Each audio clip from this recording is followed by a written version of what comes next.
Herr, du erforschst mich und kennst mich. Ich sitze oder stehe auf, so weißt du es.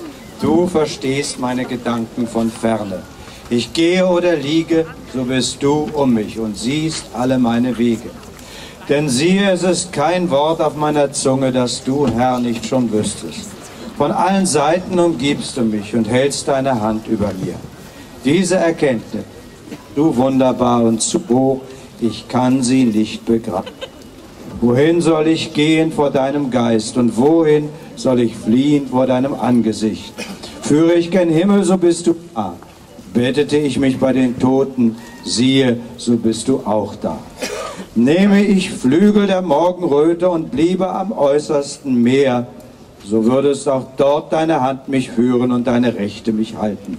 Spräche ich, Finsternis möge mich decken und Nacht statt Licht um mich sein, so wäre auch Finsternis nicht finster bei dir und die Nacht leuchtete wie der Tag. Finsternis ist wie das Licht, denn du hast meine Nieren bereitet und hast mich gebildet im Mutterleibe. Ich danke dir dafür, dass ich wunderbar gemacht bin. Wunderbar sind deine Werke und das erkennt meine Seele. Es war dir mein Gebein nicht verborgen, als ich im Verborgenen gemacht wurde, als ich gebildet wurde unten in der Erde. Deine Augen sahen mich, als ich noch nicht bereitet war. Und alle Tage waren in dein Buch geschrieben, die noch werden sollten und von denen keiner da war. Aber wie schwer sind für mich, Gott, deine Gedanken.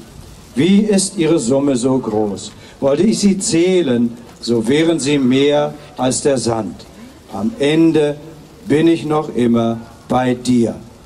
Der Psalm 139, ein Psalm Davids.